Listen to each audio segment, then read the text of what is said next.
before we go, I want to talk about what Bob said about the merging of financial institutions and Bitcoin mining. I think that's really interesting because it makes sense to me, especially with these ETF approvals. These large issuers having to buy Bitcoin and move Bitcoin around. Controlling the access to the block space and creating the block templates and making sure that transactions go on, not only at the nation state level, but at these financial institutions. I do agree, Bob. I think it seems obvious that we will see some of these institutions get into mining. I would love to hear you just elaborate a little bit on why you think that's the case. And when maybe we might start to see maybe some acquisitions from, the BlackRocks of the world. I mean, it's crazy to think about BlackRock mining, but do you think that's the future we're setting up for? I think it is the future. I think it's way faster than people think. I'll contrast it, first of all, to the energy companies, because I think the common narrative in the mining industry is the merge of the energy companies and the mining companies. And I'm not saying there won't be some degree of that, but I don't think there's an urgency from the energy markets to get involved in mining. I think it will continue to happen relative to the entire grid and all energy production at a very small scale. I believe the financial services companies, one, have a reputation for moving much more quickly, right? They're used to mergers and acquisitions and big investments. They do that on a much faster time frame. I think as the reality sets in that, hey, there's only 200 million base layer transactions a year. And right now, I use BlackRock as an example. BlackRock with their ETFs, the amount of movement and base layer interaction is very small. And the expense line of doing those base layer transactions is minuscule in their P&L statement. But I believe we're going to see block space scarcity become like the really a predominant theme and issue within the next epoch, so the next 4-year cycle. And I believe we're essentially on the cusp of it already. The BlackRocks of the world are going to realize, like, hey, if we want to provide services in the Bitcoin world, and we need to interact with this, then we need to know, one, that we can get access, and two, have some degree of certainty about what those costs will be. So I think they're going to be very aggressive.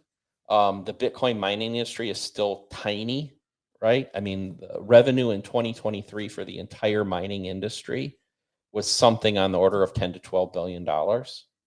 So, they can come in and they can buy a position in the mining industry very, very quickly. I think we'll see a lot of acquisition activities in the next epoch.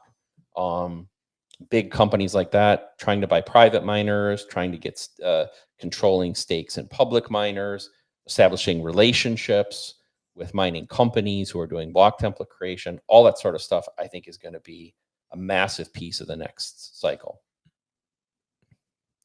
It's fascinating. Rapha, do you agree? Part of me doesn't want to see those two worlds collide. I escaped from Wall Street, but I think that's it's a reality. They are colliding already, right? I think the ETF is the first step, and there's going to be more and more of this. Like we've seen Fidelity mines, right? They've been mining for a while. We know they've been operating some mining. They've done a lot of testing, lightning nodes, all of that. So it's a matter of time before. Imagine if you're BlackRock 5 years from now and you see transaction fees are through the roof, right? They can't get confirmation. They need to confirm their ETF daily purchases because they need to buy Bitcoin, right? And they can't get it confirmed. What do you think they're gonna do? They're either gonna get close to the miners very, very quickly. I guarantee you that, and they're gonna find ways to get into the blocks, right? And that's one organization that's going to happen with everybody. As this becomes the global monetary base layer, it's obvious this is going to become, right? This is the kind of like the whole settlement layer it runs like this. So yeah, this is it. It's gonna happen. Like if it's happening in 1 year, 5 years, 10 years, I don't know, but it will happen. Well, it's exciting, but it's also, I think it's, light a fire under the community to keep building products that help decentralize it, right? Yep. So that these institutions can't censor and do things like that.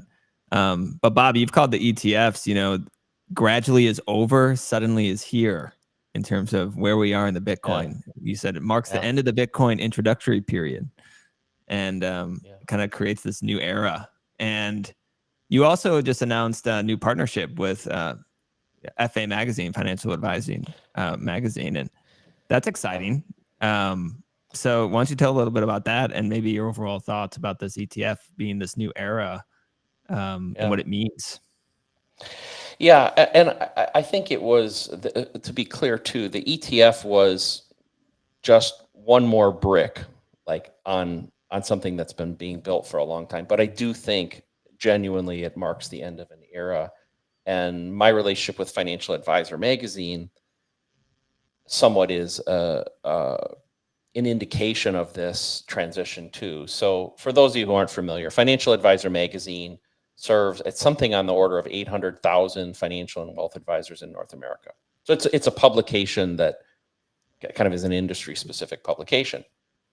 And until the spring of last year, they had never even covered anything with Bitcoin or cryptocurrency or anything. It was just like sacrilegious for them to even cover it. They reached out to me last spring and said, hey, they were aware of me. And for those who aren't familiar with me, I was part of the personal computer company Gateway. I was part of the management team that took them public, and I was the chief technical officer there. So I sat in the C-suite of a Fortune 200 company. And I think that's what attracted them to me, was that they thought, well, hey, maybe here's a guy that has the credibility, at least the resume, that our financial advisors would listen to. And so they asked me to write an article for them last spring. And the article was on dispelling the myths about Bitcoin. What were the myths and why were they not true? So I wrote that article. It got massive response from that community. It was clear to them after that article was published that there was a massive underserved market in that community, that those people wanted to know about Bitcoin. It was clear that they were being asked about Bitcoin. They didn't know how to respond to it. So I wrote a second article for them later in the summer, and then they said, hey, this is like really big, so we would like to pursue a different type of relationship. So we worked on it for a couple months, and we came up with the idea, or they came up with the idea of a monthly newsletter. So I'm now authoring, started with a December issue. I've done a December and January issue for them. We're just kind of making it a little more public though. And it's not so much, like I said, I think I said to you this earlier, Sam, it's not about me. It's about the fact that a magazine like this, serving that community, feels a need, an urgent need to educate this group of people. And they were essentially the enemy, or at least almost antagonistic to Bitcoin prior to that. So to me, it just shows us we're in a different segment.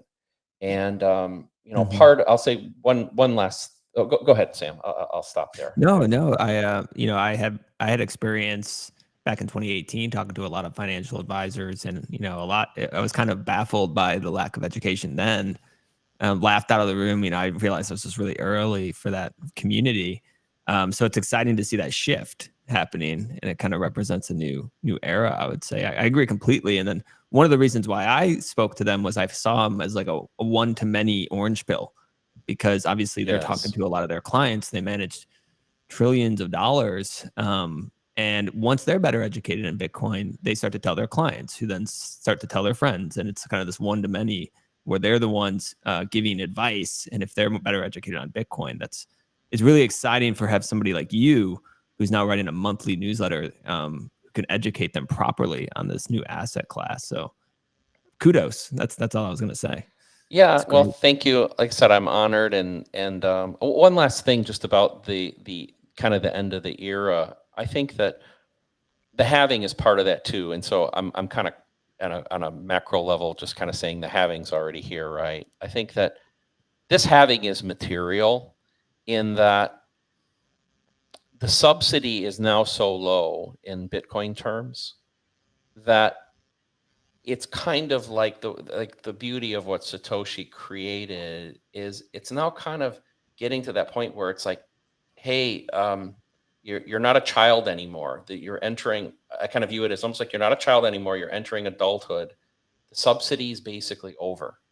And the subsidy, I think a lot of people think of it as just a subsidy for mining, but it's not. The subsidy was a subsidy for all of us. It was to give all the users of the network essentially free access to this magnificent digital network, this most secure network ever created.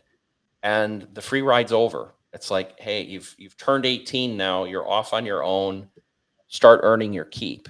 And the rules will change, right? You know, you can't, mom and dad aren't going to help you out anymore. Like, you're on your own. And so I think that's where we are.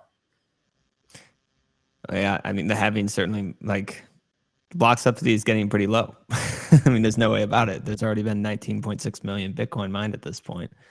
Actually, that was like the title of this episode, I think. So maybe Rapha, maybe we could just end with some thoughts on the halving, because I know that's part of the reason why you guys wanted to deploy so fast, right? 100%. Yeah. Every day we wait, cost us a lot of money until, 75 days or whatever it is from now when the halving happens, right? So this is exactly why we deployed fast. But to Bob's point, the halving is inevitable. Thankfully it's inevitable. It's one of the most beautiful pieces of the Bitcoin code. And this, I remember when I started, venturing into Bitcoin, and I was very paranoid about the 21 million cap. And when you see how it's done through the halvings and how you really get there, and you see that line of code, right? That, I think, along with the difficulty adjustment, is just its geniality at its best, right? And when you look at that, then you understand why Bitcoin is inevitable.